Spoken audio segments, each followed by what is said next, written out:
الحمد لله رب العالمين الرحمن الرحيم مالك يوم الدين إياك نعبد وإياك نستعين اهدنا الصراط المستقيم صراط الذين أنعمت عليهم غير المغضوب عليهم ولا الضالين.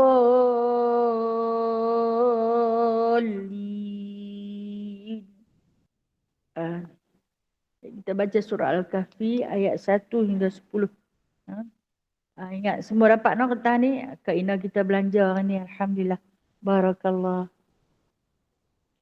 A'udzu billahi minasy syaithanir rajim. Bismillahirrahmanirrahim.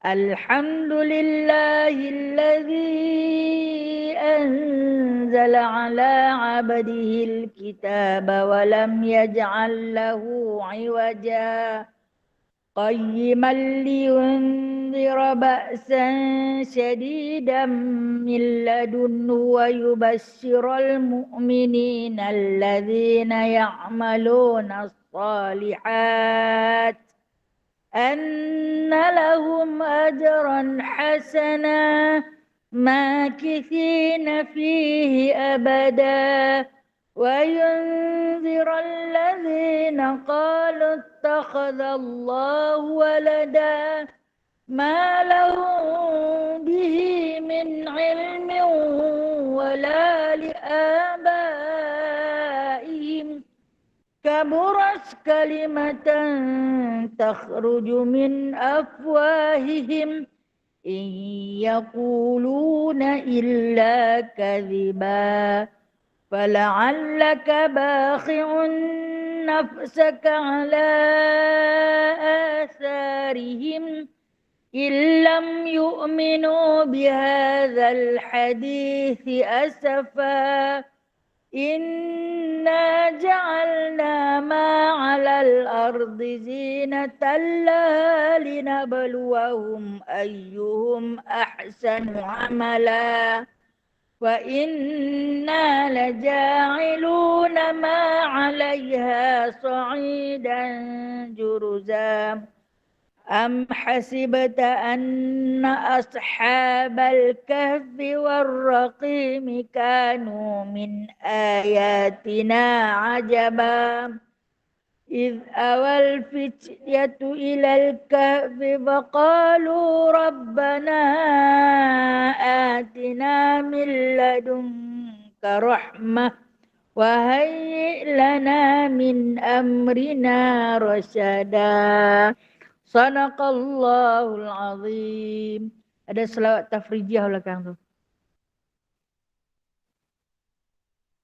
Allahumma salli salatan kamilatan wa sallim salaman tamman ala sayyidina Muhammadin alladhi tanhallu bihil uqadu wa tanfariju bihil kurabu wa tuqadha bihil hawaiju wa tunalu bihir raghaibu wa husnul khawatimi wa yustasqal ghamamu biwajhil karim wa ala alihi wa sahbihi fi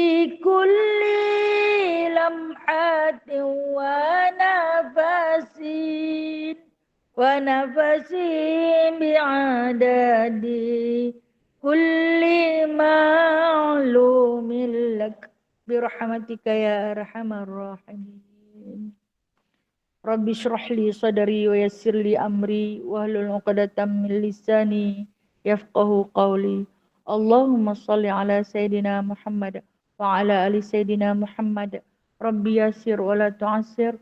Rabbi tamim bi khair ya karim. Subhanaka la ilma lana illa ma 'allamtana.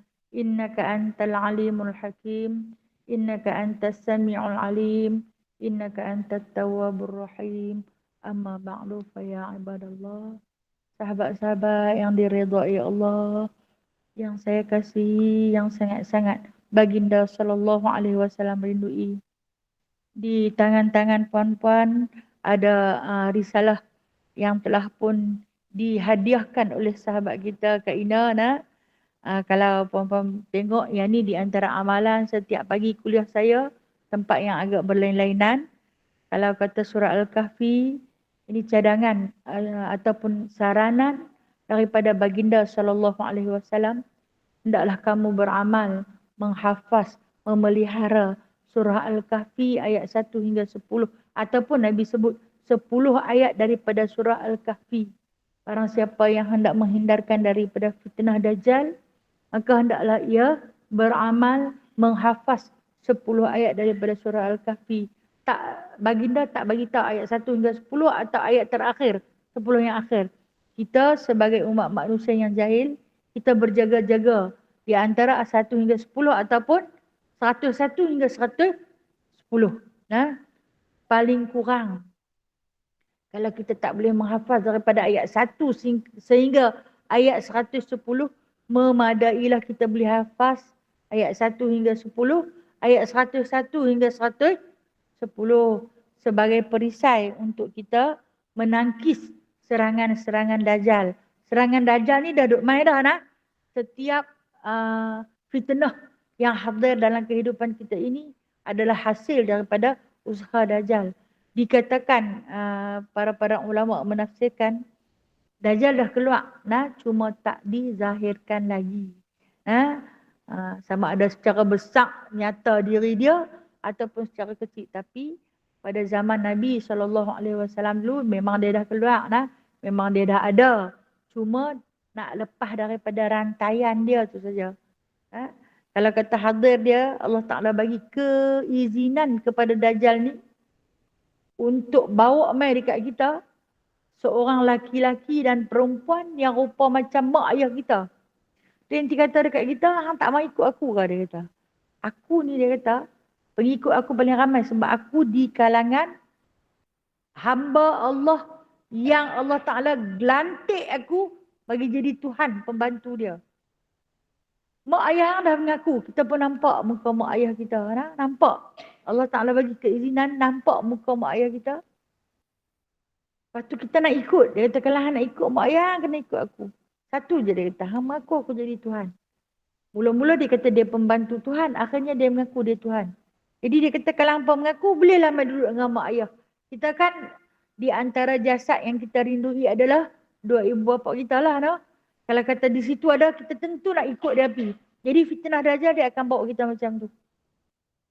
Kita pun kata, tak apalah ni aku mengaku hang Tuhan. Janji hang bagi aku duduk dengan mak dan ayah aku. Jadi ini di antara fitnah yang paling besar. Dan dunia kita akan dilanda satu fenomena yang amat dahsyat. Ini kata Rasulullah SAW. Kita akan dilanda kemarau yang amat panjang. Selepas hujan turun yang begitu lebat, banjir, lepas habis banjir kita akan kemarau. Akan berlaku kebuluran di kalangan umat manusia. Masa tu orang nak berniaga pun tak boleh dah. Berniaga pun dah tak aman. Sebab orang tak akan beli. Orang akan samun. Orang akan samun. Maka berlakulah kebuluran demi kebuluran. Ketika itu kita lapar. Apa juga yang boleh makan, kita nak makan. Melalui mana arah, mana corong yang boleh kita dapat, dia tak kira dah, dia tak tanya halal ataupun haram, dia kira dia nak makan. Ini di antara fitnah Dajjal. Seperti mana yang Rasulullah sabdakan, kebuluran ini berlaku, kita ni duk bayangkan kebuluran ni orang yang tak ada makan minum. Sebenarnya, kalau zaman kita hari ni, makan mewah kan? Mewah sangat Allah bagi. Apa yang buluk? manusia bulur kepada sesuatu yang bukan milik dia.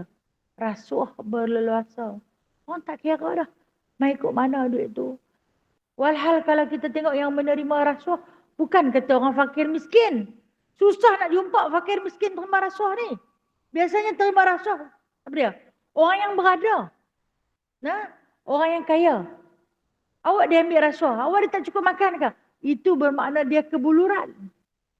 Nah, si miskin ni dia boleh pergi kutip pucuk-pucuk kayu ke? Dia boleh makan apa saja yang ada. Sementara si kaya semua dia ada tapi dia tak pernah cukup. Itulah yang dipanggil kebuluran yang Rasulullah sabdakan. Kita ni nak minta jauh daripada fitnah ni lah. Nah, fitnah akhir zaman. Nampak makanan bercambah. Betul kalau kita hadiri mana-mana majlis kan makanan subhanallah. Banyak sungguh. Kita boleh pilih apa juga yang kita nak makan. Bila mana Rasulullah kata buluk ni, buluk macam mana? Buluk tak ada makanan. Tak. Malaysia bukan buluk tak ada makanan. Tapi buluk pada kata ada orang. Nah. Jadi ini surah dia. Ini surah perisai. Agar kita terhindar daripada fitnah Dajjal. Nah.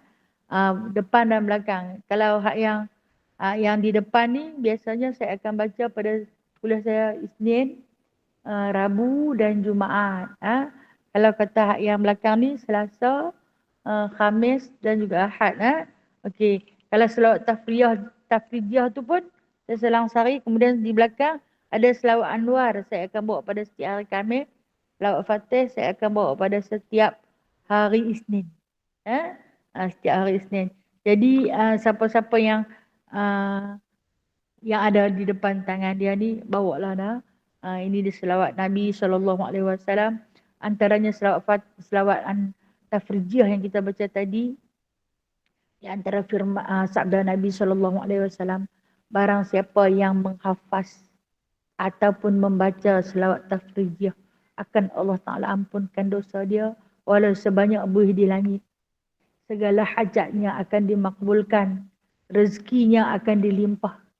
Nah, kalau kata kita panah lama tak hujan, hujan tak turun, perbanyakkan selawat tafrijiyah. Maksud tafrijiyah ni mohon kelepasan daripada segala bala bencana. Kalau kita ada masalah yang tak boleh nak selesai, berat sangat, baca banyak-banyak, jangan baca sekali. Baca banyak-banyak sebanyak mungkin.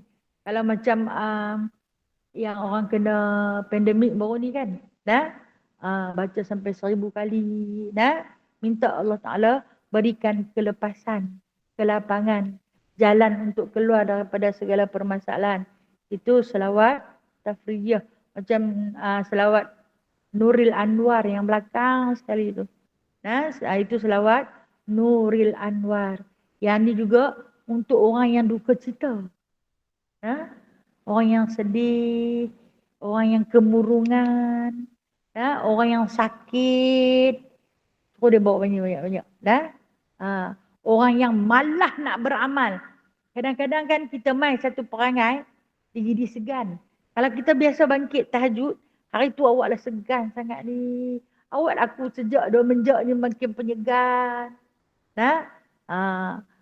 Beramallah dengan selawat Nuril Anwar sebab hati kita semakin kotor, hitam, banyak dosa.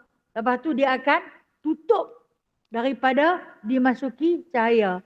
Maka selawat Nuril Anwar ni akan membersihkan kekotoran yang terdapat pada hati. Kita ringan nak buat ibadat. Apa jenis ibadat? Rasa ringan. Apa jenis permasalahan? Ada jalan penyelesaian. Kemudian selawat Fatih. Selawat Fatih ini ataupun Fatih ni maksud dia pembukaan. Yang ni diamalkan ketika mana kita sakit di sihir. Okey. Boleh buat amalan ketika sakit sihir. Okay, saya bagi di antara salah satu perubatan. Yang ni guru saya yang ajak untuk selawat Fatih. Menjadikan dia sebagai pengubat sihir. Kita sakit. Orang kena sihir ni dia ada bahagian-bahagian yang sakit tau . Kadang kita rasa kita sakit lutut. Kat doktor kata tak ada apa . Kan orang kata minyak geris lah tak ada. Bubuh minyak geris pun tak mau juga. Operation sampai beribu-ribu pun tak mau juga. Rupanya dia ada benda lain. Kadang sakit bau. Sakit bau ni sampai nak angkat tangan pun tak boleh. Ha? Kadang sakit dalam kepala ni. Okey. Ni kita ikhtiar nak. Saya ikut macam guru saya ajak nak. Kalau kata kita sakit tangan, sakit di kepala bau ni. Nah? Atau di sendi siku. Atau di pergelangan tangan ni. Nah?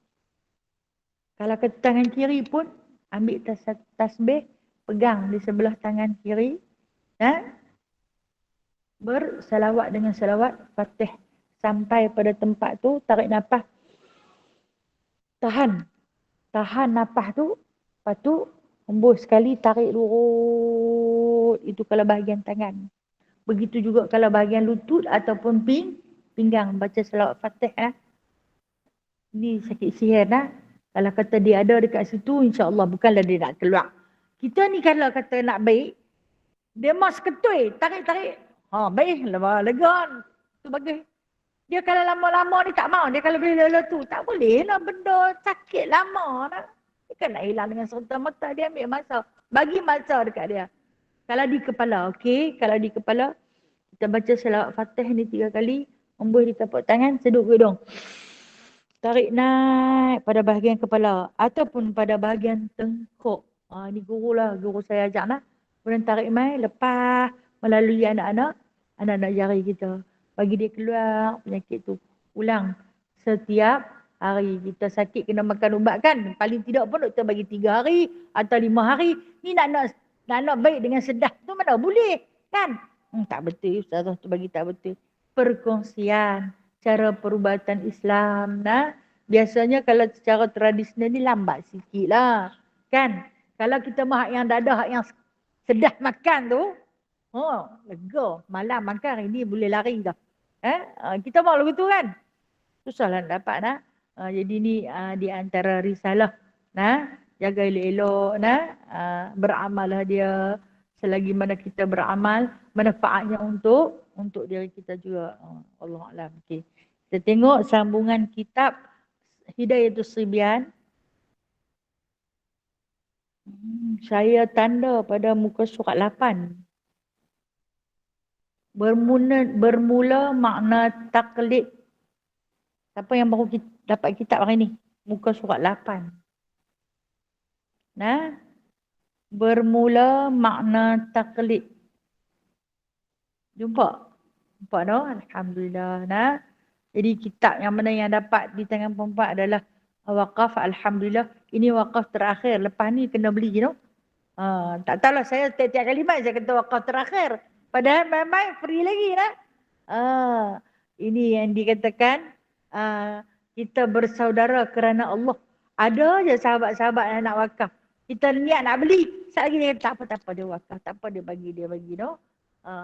Orang yang fastabiqul khairat. Sentiasa berlumba-lumba nak melakukan kebaikan. Dia pun sikit pun nak berinfak juga di jalan Allah. Nah. Sebab Allah Ta'ala kata, siapa yang berbelanja di jalan aku, ibarat macam aku pinjam duit dia. Takkan Allah Ta'ala nak pinjam duit kita aku? Allah kan maha kaya. Untuk apa dia pinjam duit kita? Ibarat dia kata, orang yang berbelanja di jalan Allah ni, ibarat aku pinjam dan aku akan bayar kepadanya berkali-kali ganda. Orang kaya kalau pinjam kat kita, dia tak bayarlah sikit-sikit. Dia akan bagi dengan syurga. Siapa yang memudahkan jalan orang menuju kebaikan, aku akan mudahkan satu jalan untuk ke syurga. Kita buat jalan saja kot. Allah Ta'ala buat satu jalan ke syurga. Jadi jangan berbakhil dalam membelanjakan harta di jalan Allah.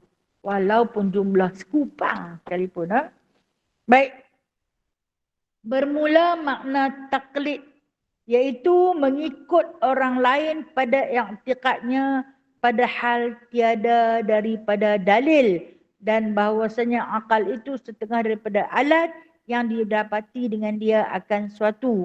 Maka barang yang didapati akan dia oleh akal iaitu terbagi atas 3 bahagi. Sebab tu saya kata kalau tauhid, kalau usuluddin ni kita baca seorang-seorang pakailah, tak boleh selesai masalah ni. Kena berguru apa dia kata? Bermula taklid. Kita kembali kepada 2 bulan yang sudah dah. Bulan sudah tak ada kan? Eloklah ustazah tu pun main sebulan sekali. Dah lah tauhid ni susah dah.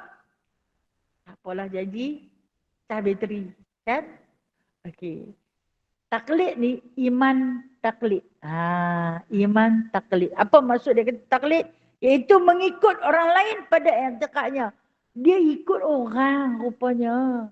Dia beriman dengan cara dia ikut tok nenek moyang dia. Hang semayang belajar dekat siapa? Tak belajar kat siapa-siapa. Ikut-ikut je lah. Dulu tok duk ajak macam ni ambil semayang. Macam ni basuh tangan. Macam ni basuh kaki. Dia duk harap tok nenek moyang dia. Tok nenek kami dulu kata, tak boleh duduk depan bendoi pintu rumah. Tak lagi orang Minang patah balik. Itu yang dikatakan iman taklid. Dia ikut saja. Betul ke? Kalau dulu mak saya pesan, kalau kata kita kerat kuku, jangan kerat kuku malam-malam. Adalah pasal-pasal dia bagi tahu.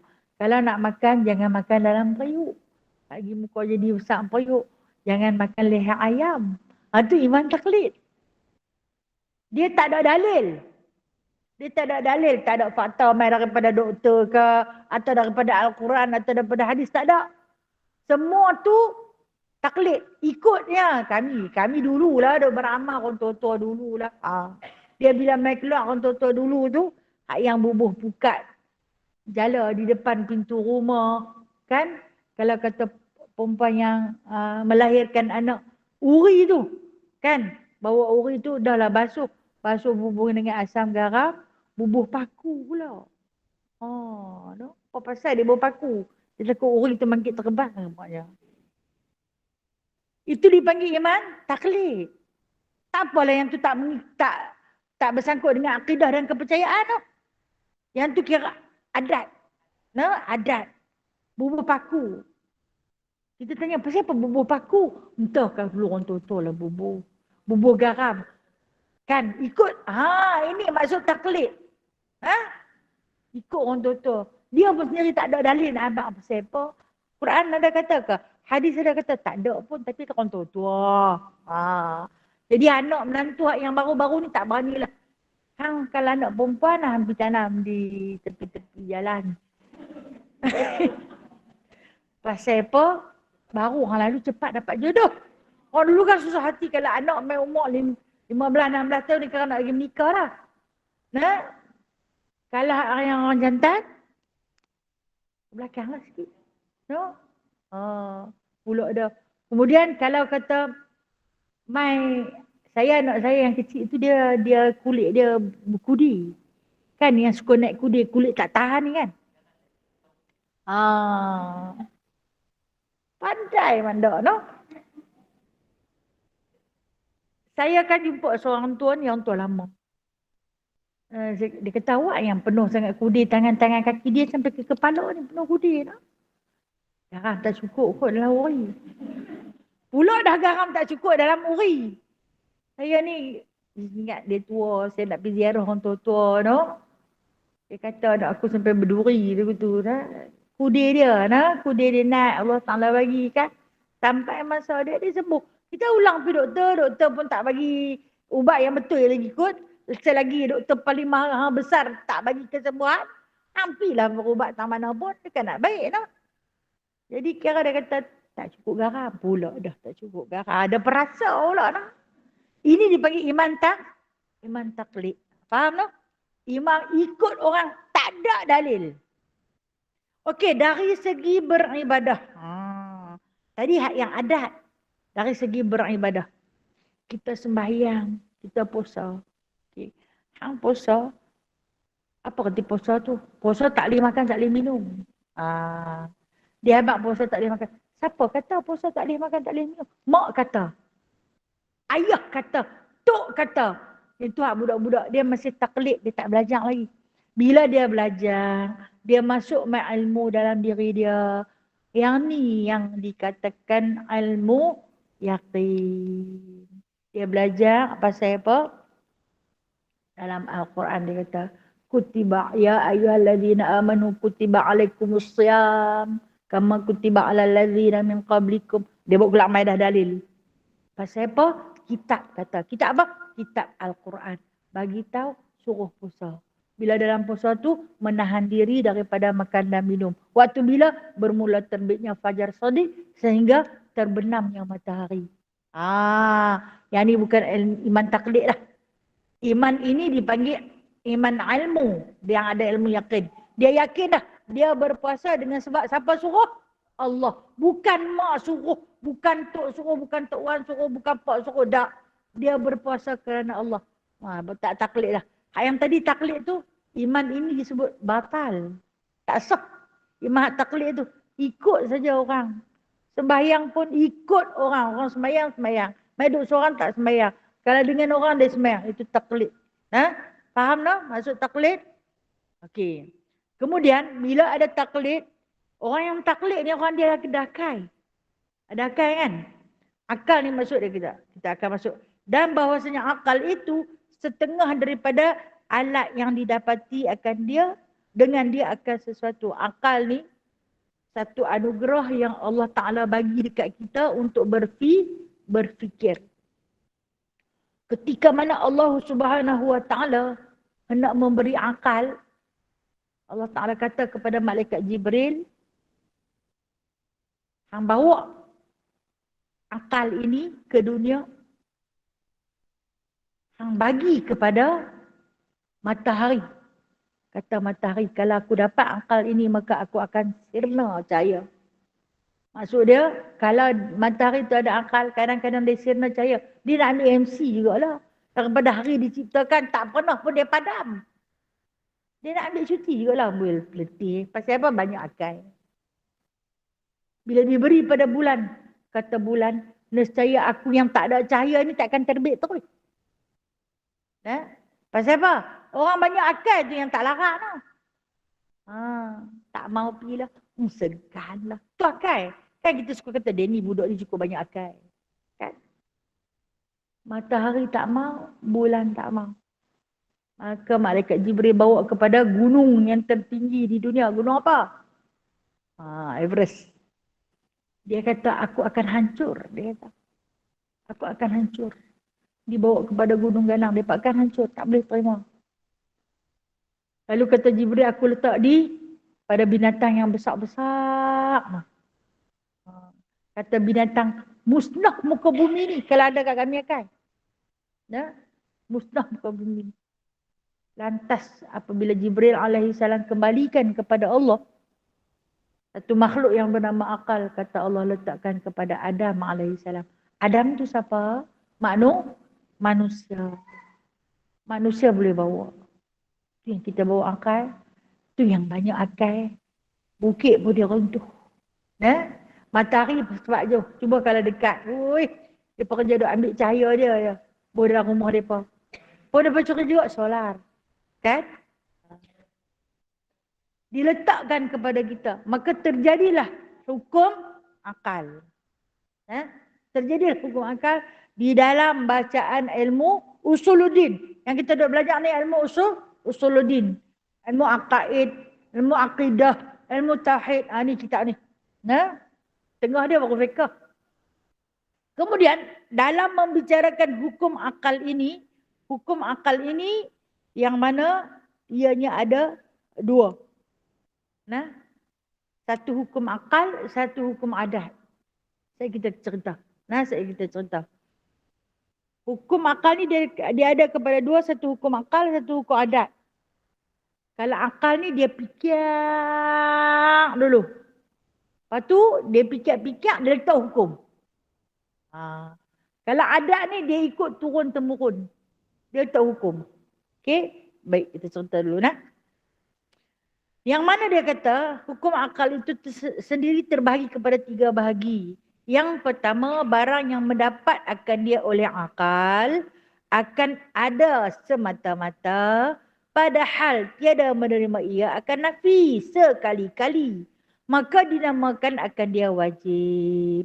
Seperti wajib qidam bagi Allah Ta'ala dan wajib mengambil lapang bagi tiap-tiap jirin.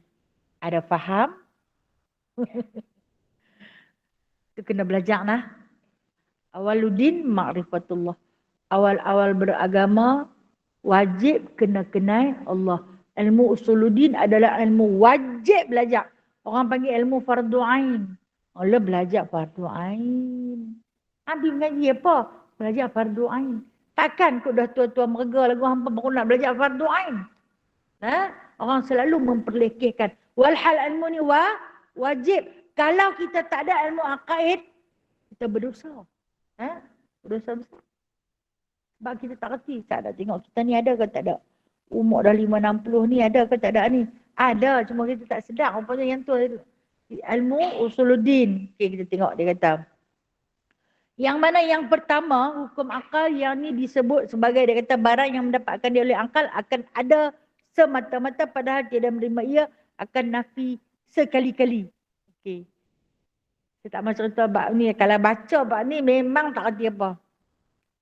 Contoh dia bagi sini, qidam Allah Ta'ala. Apa maksud qidam? Wujud artiannya ada, qidam artinya sedia. Apa sedia? Sedia nak lawan lari ke? Ha? Sedia nak makan ke? Sedia nak minum ke? Sediakan hidangan? Okey. Yang dimaksudkan sedia ni, Allah Ta'ala itu tidak ada permulaan. Nah, sedia Allah Ta'ala itu tidak ada permulaan. Okey, kita fikir macam ni lah.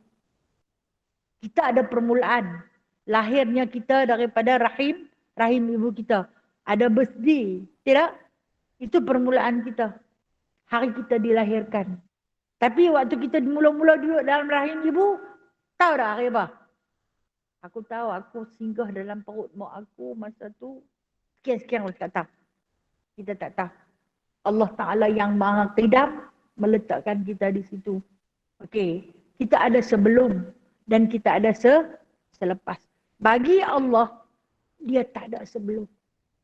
Maka andai kita terfikir di dalam otak kepala kita, adanya sebelum bagi Allah, itu adalah fikiran yang didorong oleh syaitan. Cepat-cepat beristighfar. Astaghfirullahaladzim. Sebelum ada dunia ni ada apa? Sebelum ada Allah ni ada apa? Allah Ta'ala tidak ada sebelum. Dia qidam. Dia sedia kalau ada. Jangan dah fikir lebih. Okey.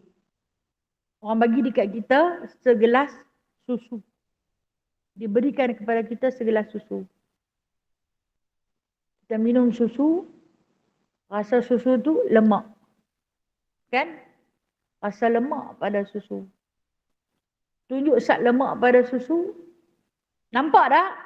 Tak ada. Tapi lemak dah? Lemak. Okey? Lemak.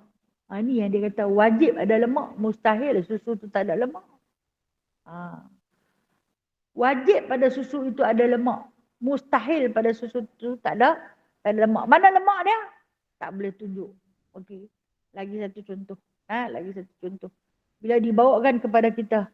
Okey, saya piring ni bentuk apa dia? Bentuk dia bulat. Okey, bentuk dia bulat. Kalau tanya, piring ni bentuk bulat, tang mana bulat tu? Tu. Kita nak tengok tu. Tunjuk sat di sini bulat. Tang mana bulat? Kita kata tu. Apa tu? Bulat. Boleh tunjuk tak bulat? Hang tunjuk sat bulat, kita dah pusing. Tuang pusing jari. Tang mana bulatnya? Tu mana? Yang ni kaca. No? Yang ni tepi piring. Tang mana bulatnya? Tapi ada bulat tak? Kalau saya kata piring ni 4 segi, perempuan terima tak? Itu mustahil. Wajib piring ni bulat. Tapi mana bulat dia? Nampak bulat kan? Mana bulat? Tunjuk Ustaz kat saya bulat. Kita dah buat apa tu? Macam itulah dengan adanya Allah. Di atas muka bumi, di luar muka bumi ni, adanya Allah. Mana dia Allah tu? Ada. Kalau bulat boleh juga nak tunjuk. Tapi kalau ada Allah, tak boleh nak tunjuk. Wajib tak ada Allah? Wajib ada Allah. Itu yang dikatakan hukum. Hukum akal dia boleh fikir. Allah itu wajib ada bila adanya muka bumi. Bila adanya makhluk. Bila ada makhluk bermakna adanya pencipta dia. Siapa pencipta dia? Adakah macam makhluk juga? Tak. Pencipta dia melainkan adalah zat Allah Subhanahu Wa Taala. itu dinamakan wajib pada akal. Kena fikir. Okey. Bila kita mai, orang kata Ustazah mai dah lagi. Mai dah. Tu kereta dia ada. Tapi dia tak ada. Kereta saja. Kereta dia mai dengan sendirinya. Dari matang jalan kereta tu dengan sendirinya. Dia mana? Dia tak ada. Kereta dia mai. Hukum akal kita kata apa? Mustahil lah. Macam mana kereta nak boleh jalan dengan sendirinya? Tanda dia mai ada kereta. Tanda dia mai. Nah, wajib lah. Itu dinamakan hukum akal. Kita boleh fikir lah. Kita boleh fikir. Dunia ni tak mungkin terjadi dengan sendirinya. Tentu ada tukang buat. Okey. Masjid yang indah ini. Ada tukang buat dia. Masjid tu kami mangkit-mangkit tidur hari tu ni. Tengok-tengok jadi dengan sendirinya. Hukum akal boleh terima dah? Tak boleh terima. Wajib ada tukang buat dia. Itu hukum akal. Okey. Kemudian dia kata itu yang pertama lah. Yang kedua, barang yang didapati akan dia oleh akal akan tiadanya semata-mata. Padahal tiada menerima ia akan subut. Subut ini maksudnya benar lah. Sekali-kali. Iaitu dinamakan dia mustahil. Seperti baharu bagi Allah dan tiada mengambil lapang jirim pada waktunya. Saya kata kalau baca memang tak faham. Tapi kena belajar baru kita faham. Yang kedua tadi wajib. Hukum akal yang pertama tadi wajib. Kita fikir benda tu wajib dah. Yang kedua nafi. Tadi kita kata ya. Hak nombor 2 ni kita kata tidak. Tidak mungkin. Tidak mungkin. Bermakna apabila yang saya sebut tadi. Kalau dah nampak kereta dia ada, mustahil dia tak ada. Kita suka kata betul. Mustahil dia tak ada. Kereta dia ada, kasut dia ada, dia pula tak ada. Macam kita, dunia ada, makhluk ada, makan, minum ada, binatang ada, bukit buka ada, Tuhan pula tak ada. Mustahil tak ada Tuhan. Mustahil tak ada pencipta. Kalau dah dunia semua ada sedia kala, mustahil tak ada pencipta. Tentu wajib ada pencipta. Makna mustahil ni benda yang tak boleh terima di akal. Kata dia tak ada. Kan ada segolongan hari ni, orang yang tak percaya pada Tuhan. Mereka punya percaya dunia ni terjadi dengan sendirinya. Untung nasib baik atau nasib buruk tu, yang tu adalah atas usaha manusia sendiri. Ni ada segolongan pok yang jenis tak ada pegangan hidup ni. Kata dia tak percaya kat Tuhan. Kalau kita usaha, kita dapat makan.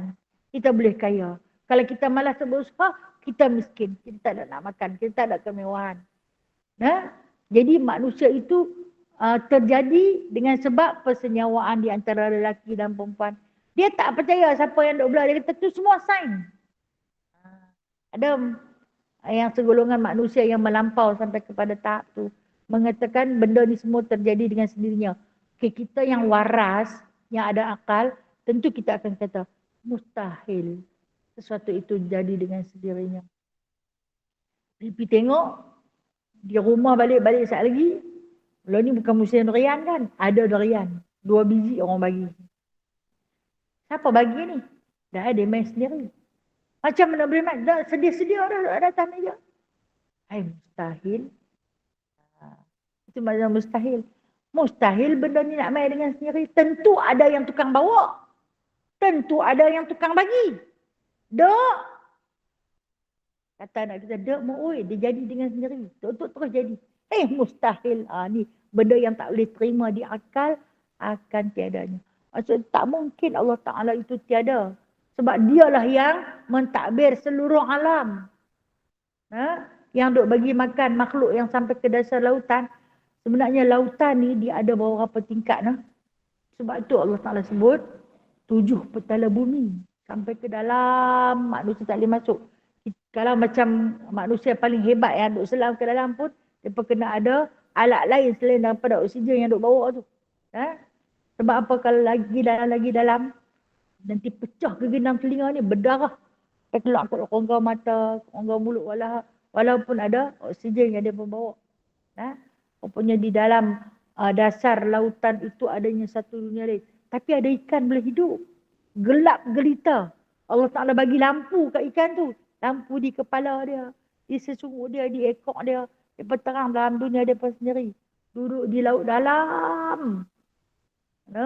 Yang berapa kaki masuk ke dasar lautan. Semua tu ada pentadbir. Ada kerajaan. Siapa dia? Allah Azza wa Jalla. Bolehkah kita kata terus hidup dengan sendirinya? Tak boleh. Itu yang dikatakan mustahil. Tak boleh terima di akal. Kemudian dia bagi contoh di sini, dia kata, dan tiada mengambil lapang jirim pada waktu wujudnya. Tiada mengambil lapang jirim pada waktu wujudnya. Maknanya saya main. Mana tak nampak tu ada kerusi dan meja. Mana? Ada. Siapa tak nampak pendek umur. Kata nuju 4 belalang. Dia duduk merung. Itu dia duduk ada seketul. Jirim ni sesuatu yang mengambil tempat. Ambil lapang. Dia tak main. Dia nanti dengar tentang mana. Dengar je suara dia ada. Orang dia tak ada. Tak boleh terima di akal. Benda yang tak boleh terima di akal. Jirim mau tak mau dia kena ambil lapang. Dia kena ambil tempat dia. Siapa pun tak boleh duduk kat tempat tu sebab dia dah ambil. Dia ambil lapang. Dia ambil tempat. Jadi ini yang dikatakan mustahil. Benda yang tak boleh terima di akal akan adanya. Maksud mustahil tu tidak mungkin. Maksud wajib tadi, ya, betul. Bagi faham. Kemudian yang ketiga, barang siapa sah pada akal adanya dan tiadanya seperti menghadap Allah Ta'ala akan makhluk ini, maka iaitu dijamakkan dia harus. Yang ketiga hukum akal iaitu harus. Maksud dia boleh ada dan boleh tiada. Orang main hebat kata, mati dah kawan kita. Hai, baru tadi duk sembang dengan aku. Mati. Hang biar betul. Betul mati. Mati dah. Inna lillahi wa inna ilaihi raji'un. Kita boleh terima di akal. Walaupun kita sedih dengan kehilangan dia. Walaupun baru sudah sembang. Tiba-tiba mati. Boleh terima di akal. Akal kita kata harus. Boleh terima. Dahsyat tu. Dah duk cakap tadi. Tadi aku duk sembang. Sembang dalam telefon. Dia letak telefon. Dia terbah jatuh. Mati. Sepupu saya baru ni. Dia bagi tahu, dia kata dia nak buat kenduri. Kenduri 40 untuk suami dia. Suami dia meninggal. Kan kita masyarakat Melayu ni suka buat kenduri ikut adat. Buat kenduri ke 40. Dia telefon lah, dia panggil. Dia kata Ahad ni nak kenduri yang ke 40 lah. Mainlah. Lepas tu, pas habis dia cakap tu, saat tu anak telefon. Kata mak mati dah. Hai, dia telefon bagi tahu dia dah buat kenduri yang ke 40 suami dia. Tengok-tengok dia mati. Sebelum tu rupanya lepas dia telefon kita tu, dia ada sembang dengan jiran sebelah dia, India. Dia pesan dia mau nyok. Dia mau buah nyok dia kata. Dia nak buat tempek. Dia kata jangan kopek dulu. Dia kata sebab ayat nyok tu nak bancuh sekali dengan tepung tu. Hari orang yang nak main duduk. Kita kata apa? Kenara lah. Orang kata apa yang tu lah? Yang main bertolong. Meriwang-riwang. Dia nak berikan tempek. Kemudian India tu kata tak apalah nanti saya balik pergi ambil. Tapi rumah India tu ada pokok nyok. Nyok rendah je. Kawan tu duk kait-kait. Anak tu abang mak dia dah mati. Dia kata tadi baru beritahu. India tu ambil nyok dia lempak buang. Dia pun orang India. Dia pun takut mati tu. Kata siap. Orang Islam Alhamdulillah. Kalau kita nak bagi kenduri lagi kan. Dia kata sudah siap. Dia kata dia mau ambil nyok. Aku nak bagi saja. Bukan nak jual dekat dia. Dia mati. Nyok ni sudah siap. Dia balik buang nyok siap tu. Sayang kita tengok ambil kat aku pun bagi. Boleh aku buat peknger no? Jadi kita orang Islam ni, kita boleh terima di akal kita. Boleh hidup, boleh mati. No? Kita ni beli barang. Orang kata beli yang mahal, tahan lama. Belilah yang mahal. Kerusi meja contoh kata. Yang mahal. Orang kata, hang beli murah. Beli murah-murah mau tahan lama. Beli hak main sikit, main. Main duduk, patah bangku. Patah kaki kerusi tu. Apa kata mahal? Tak tahan lah. Okey, akal boleh terima. Benda baharu pasti binasa. Benda baharu pasti binasa. Dan kadang beli murah boleh tahan sampai berbelas tahun. Benda baru. Yang ni ikut sukalah kat Allah Ta'ala. Dia nak buat bagi tahan ke? Dia tak mau bagi tahan ke? Dia nak buat bagi hidup ke? Dia nak buat bagi mati ke? Tu semua kerja. Tu semua kerja Allah. Ikut suka kat dia lah. Punya pasal dia. Ini dinamakan hukum akal. Harus. Boleh jadi. Okey, saya berbual makna balik. Hukum akal ada 3. Tadi wajib. Maksud dia ya. Ya, betul. Tak dapat tidak. Yang kedua, mustahil. Tidak mungkin. Mustahil ni tidak mungkin. Yang ketiga, harus. Boleh jadi. Nah, yang ketiga ni harus. Harus maknanya boleh, boleh jadi. Ini, tiga-tiga ini dinamakan hukum akal. Wajib, mustahil, harus. Ada makruh tak? Di dalam hukum ataupun di dalam ilmu usuluddin, tak ada makruh. Tak ada makruh. Okey. Di dalam ilmu usuluddin hanya ada wajib, mustahil, harus. 3 sahaja.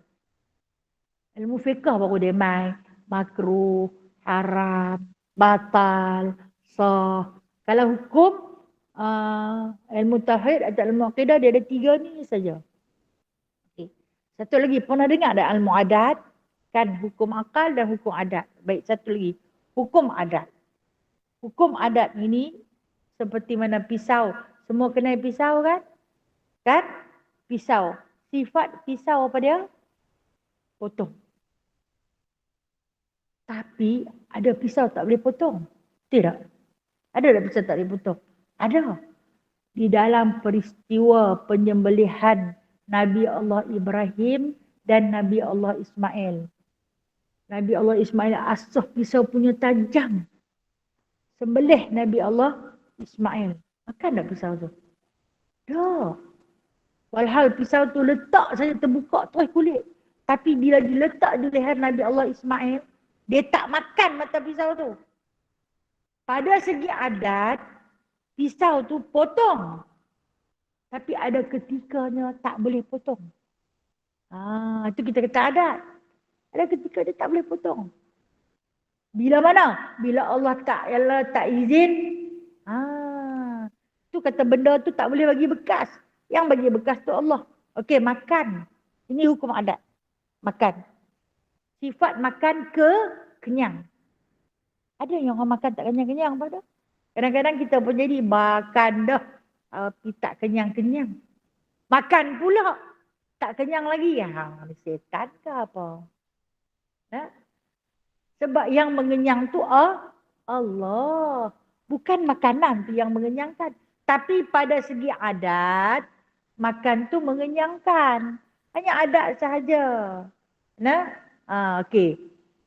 Gula. Dari segi hukum adat, gula tu bersifat manis. Aneh. Tang mana manis dia? Angkat gula tu tunjuk tang mana manis gula.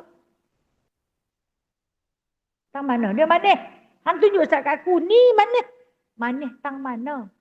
Hang rasa ke manis? Ku tengok pun ku tahu gula tu manis.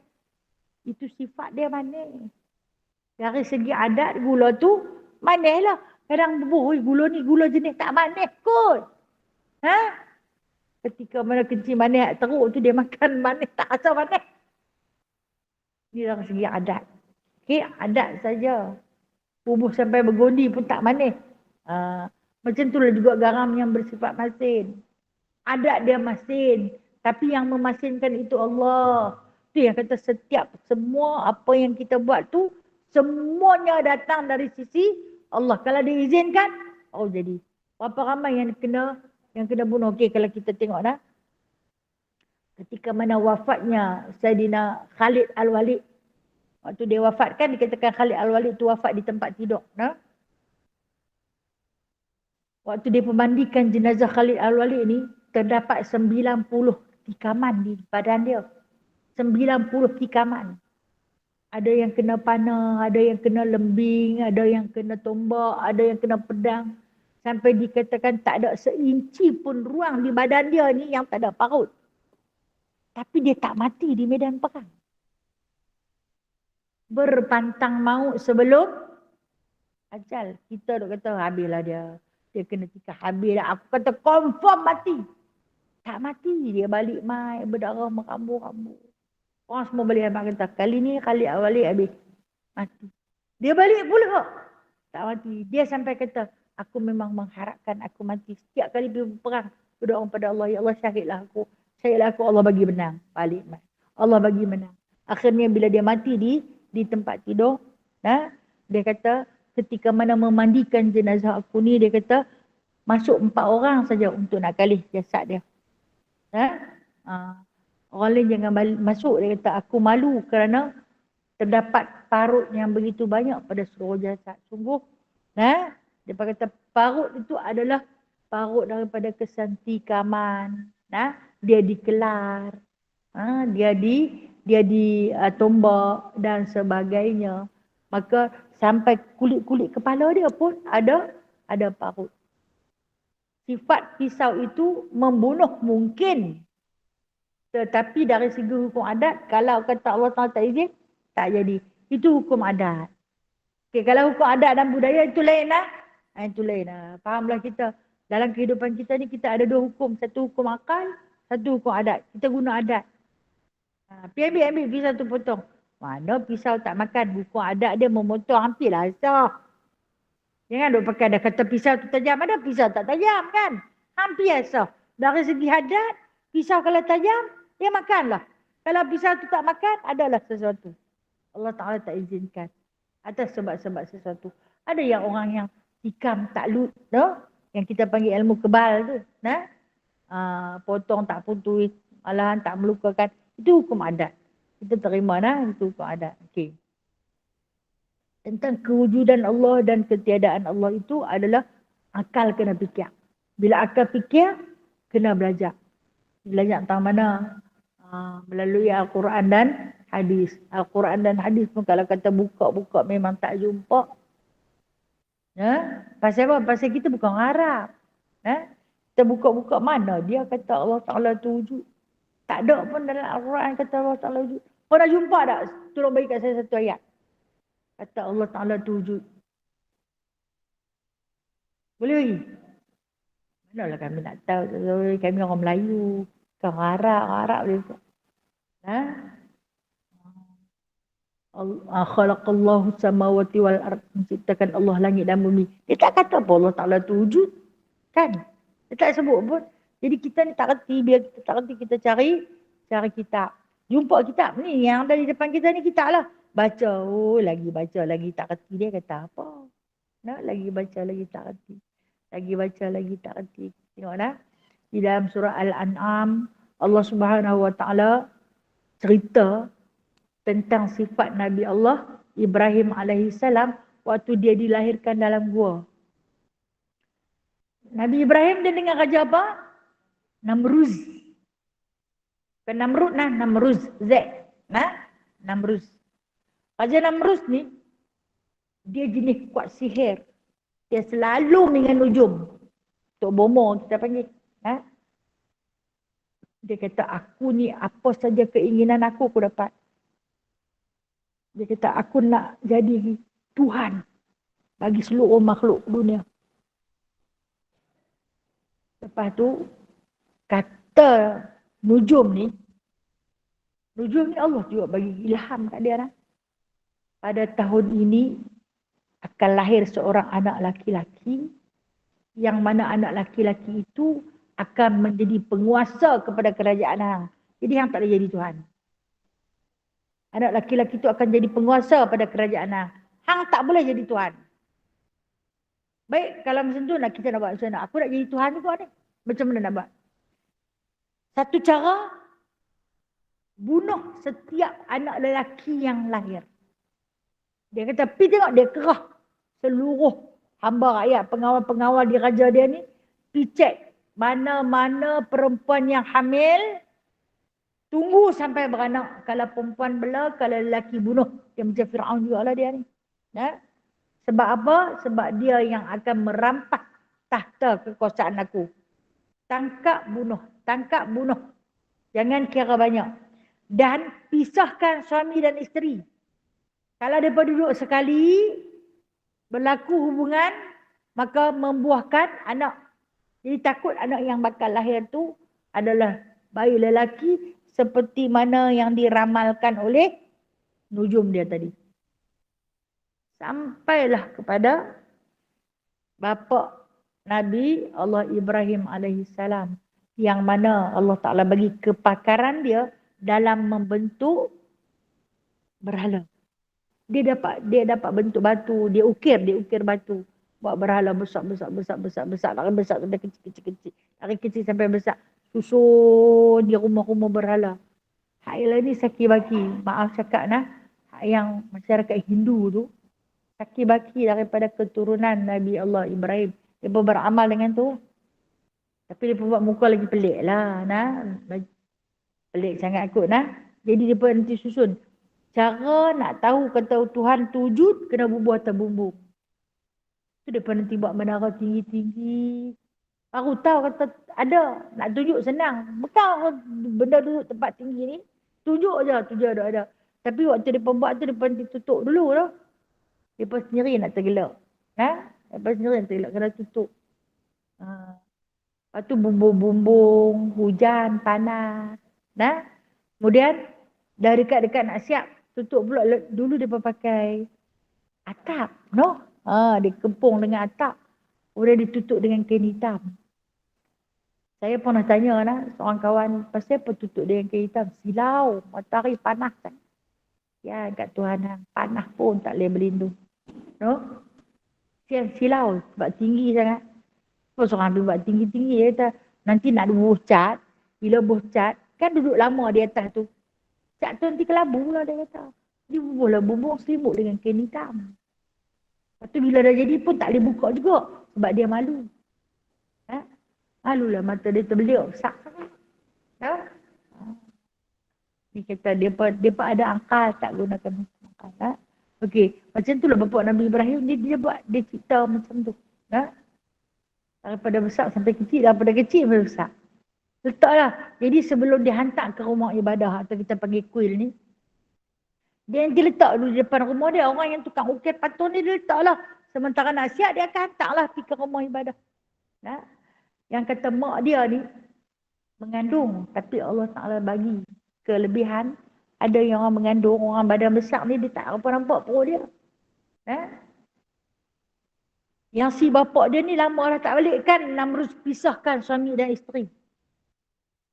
Dia pun dah suami pun tak masuk pergauli dia, tak peduli ke dia.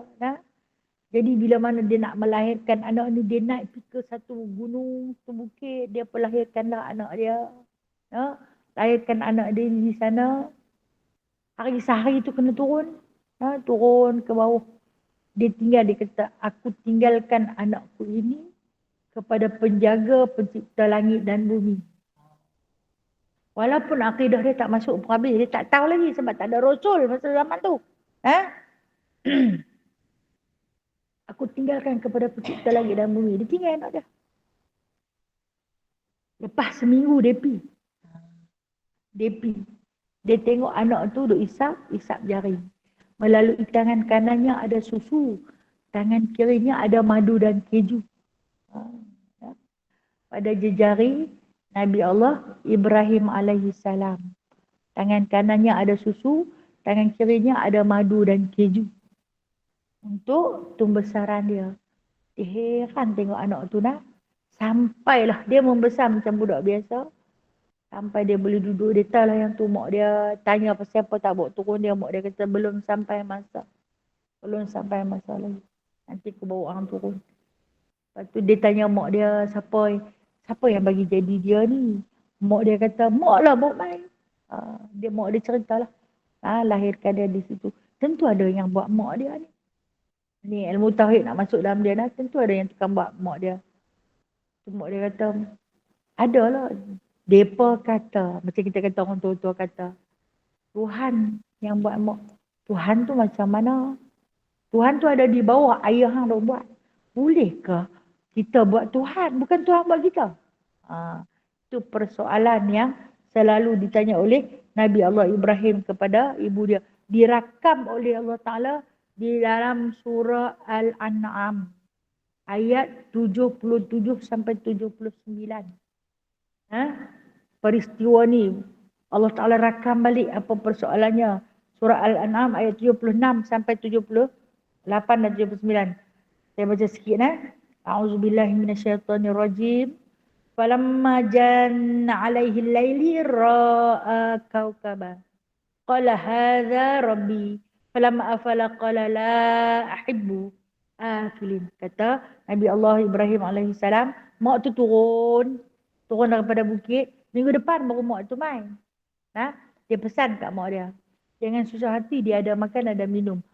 Ada orang bagi dia makan dan bagi dia minum. Siapa orang tu? Mak dia tanya. Dia angkatlah jari dia. Bila mak dia cabut daripada mulut dia, nampak ada kesan susu daripada celah kuku dia. Lepas tu dia bagi dekat mak dia. Mak dia isap memang ada susu. Dia kata yang ni rasa lain. Ada madu. Yang ni rasa lain, ada keju. Mak dia kata ni adalah pencipta yang bagi. Tu dia cari siapa pencipta. Siapa pencipta. Kemudian dia kata awal-awal sekali. Falamma janna alaihil lail. Ra'a kawkaba. Bila mana waktu malam tiba, dia nampak di langit ada kaukab. Bintang-bintang. Maaf saya ambil masa sikit boleh tak? Dia nampak bintang-bintang di langit. Lepas tu dia kata, qala hadza rabbi. Yang ni lah Tuhanku, dia kata. Bintang-bintang berkelipan di langit yang banyak tu. Yang ni lah Tuhanku. Lepas tu bila siang, falamma afala, hilang habis bintang-bintang tu. Lepas tu dia kata apa? La uhibbul afil. Aku tak suka. Kalau nak jadi Tuhan kena ada. Ni sak ada, sak tak ada. Malam ada, siang tak ada. Nak jadi Tuhan kena sentiasa ada. Tak boleh tak ada. Fikir pula. Orang duduk sorang-sorang dalam gua. Mak tak ada, apa tak ada kat dia. Kemudian ayat seterusnya, falamma ra'al qamara. Dia tengok pula bulan, qamar. Bulan naik bercahaya, terang benderang. Baziran, terbit, indah, cahaya, terang benderang. Qala hadza rabbi. Kata Nabi Ibrahim, inilah Tuhan aku. Ini Tuhanku. Lepas tu, falamma afala. Bila siang, bulan tu hilang. Cahaya yang pun tak ada. Dia apa? Qala la illam yahdini rabbi la akunanna minadh dhalin. Kata kalaulah yang ni Tuhan aku, pakai sesatlah aku. Malam terang benderang bukan main. Siang tak ada juga. Pakai sesatlah aku. Lepas tu ayat yang ke 78. Falamma ra'a syamsa. Dia tengok-tengok matahari besar naik. Qala hadza rabbi. Yang ni memang Tuhan aku, dia kata. Besar. Sebab dia kata apa? Hadza akbar. Yang ni paling besar antara semua. Paling besar daripada bintang, paling besar daripada bulan. Yang ni lah Tuhan aku. Lepas tu, falamma afalat. Tengok-tengok hilang matahari. Matahari hilang pada waktu malam. Lepas tu dia kata apa? Qala ya qaumi inni bari'un mimma tusyrikun. Wahai kaum aku berlepas diri daripada apa yang kamu sekutukan. Wahai kaum aku tak percaya dengan semua benda-benda yang hampa percaya. Aku tak percaya. Segala patung tu semua aku tak percaya. Umur dia 5 tahun, dia minta dekat mak dia nak turun pergi jumpa ayah. Tu dia turun pergi jumpa ayah dia. Dia tengok ayah dia duk buat Tuhan. Ayah tu tanya, hang ni siapa? Dia pun nak habaq kat ayah dia, anak ayah tu pun tak berani. Dia suruh tanya mak dia. Mak dia, habaq ni anak kita. Ayah tu seronok. Kan dia pun tak ada anak, dapat dia punya seronok. Tapi fikir-fikir, kalau dapat kat dalam tu, dia bunuh lah. Pula tu mulut pandai. Dia habaq ni buat apa? Buat Tuhan. Mana boleh jadi Tuhan lagu ni, dia kata. Tuhan ni yang buat kita. Tuhan ni yang buat matahari, yang buat bulan, yang buat bintang, yang buat langit dan bumi. Itu baru Tuhan. Ni kalau kata kita buat dia tu bukan Tuhan. Tak bapak dia buat apa? Ambil batu, ketul batu ada tu. Yang duduk kepai-kepai nak buat berhala tu. Balik dia. Jangan main dekat-dekat sini. So dia pergi pula. Dia bagi jatuh. Jatuh pecah. Lepas tu bapak dia kata, pasal apa hang bagi pecah? Aku susah payah sangat buat ni. Pasal apa hang bagi pecah? Dia kata, kalau dia Tuhan, tentu dia boleh jadi balik. Dia kata, dia tak boleh jadi balik. Dia ketul batu. Dia kata, yang itulah bukan Tuhan. Nah, dia ajak ayah dia. Ayah dia ambil ketul batu yang dia bagi pecah tu, balik pula dia. Pesan kat mak dia, jangan bawa Maidah dia dekat-dekat aku takut aku bunuh dia. Sebelum Namrud dapat bunuh dia, maka aku akan bunuh dia. Nabi Ibrahim di antara Nabi pertama yang membicarakan tentang ilmu tauhid. Nah, wallahu alam. InsyaAllah kita akan masuk sifat yang wajib bagi Allah Ta'ala. Ini dipanggil aqaidul iman. Saya tahu, nah, perempuan dalam ni semua belajar lah. Wujud, qidam, baqa, mukhalafatuhu lil hawadith. Qiyamuhu binafsi wahdani qudra iradah. Tidak? Belajar lah kan? Boleh hafal dah kan? Bila apa?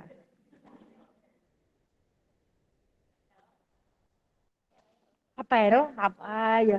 Dia kata, kita ni ilmu taklid. Kalau hang tanya faham tak? Faham macam mana? Golek dengan angguk sama banyak. Kerti tak? Abang asal ke mana? Dia boleh angguk, dia boleh golek. Ya? Dia sebenarnya dia tak kerti nak kata macam mana. Tapi kerti lah. Kerti tu kerti lah. Cerita asal macam mana? Tak kerti nak cerita macam mana. Tadi hang kata, hang kerti betul kata tak kerti. Ya? Allahu Akbar. Itulah kita nak. Makhluk Allah yang serba kekurangan. Serba tak cukup nak. Wallahualam. Ada soalan nak tanya tak? Kalau bukan berkisahkan ilmu tauhid, mungkin ilmu fiqh. Ya? Yang tanya banyak-banyak lah, saya pun bukan pandai mana no. Bolehlah sikit-sikit sekadar perkongsian ilmu dah. InsyaAllah ta'ala. Kitab tadi cukup lah. Kitab. Tak malas cukup kah? Cukup dah? Habis. Alhamdulillah.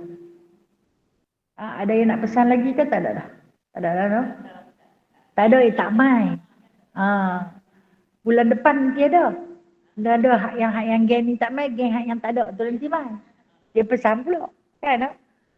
Biasa saya duduk satu tempat tu. Dekat 1,000 pun kat Ida tu. Dekat 1,000 naskah. Orang tak sampai pun. Dia main terik lain, dia main orang lain. Wallahualam. Yang begitu dari Allah, yang lemah dan kurang itu adalah daripada diri saya sendiri. Banyak kesilapan, saya mohon ampun dan maaf pada Allah Subhanahu Wa Taala dan kepada puan-puan. Mudah-mudahan apa yang kita bicarakan tadi menambahkan sedikit ilmu di dalam diri kita, ilmu yang bermanfaat untuk kita bawa bekalan kembali ke hadrat Allah Ta'ala. A'udzubillahi minasyaitonirrajim. Bismillahirrahmanirrahim. Alhamdulillahi Rabbil Alamin. Hamdan katsira. Hamdan yuafi ni'amahu wa yukafi'u mazidah. Ya Rabbana lakal hamdu. Kama yanbaghi li jalali wajhikal karim. Wa azimi sultanik. Allahumma zidna ilman nafi'a. Wa fahman wasi'a. Wa rizqan halalan tayyiba. Wa amalan mutaqabbala. Wa tawbatan nasuha. Wa tijaratan lan tabur. Allahumma rabbana la tuzigh qulubana ba'da idh hadaitana wa hab lana min ladunka rahmah innaka antal wahhab. Allahumma rabbana atina fid dunya hasanah wa fil akhirati hasanah wa qina adzaban nar wa adkhilna al jannata ma'al abrar ya aziz ya ghaffar ya rabbal alamin. Wa sallallahu ala sayidina Muhammadin walhamdulillahi rabbil alamin. Taqabbalallahu minkum. Taqabbal ya karim. Terima kasih semuanya. Assalamualaikum warahmatullahi wabarakatuh. Terima kasih Ustazah.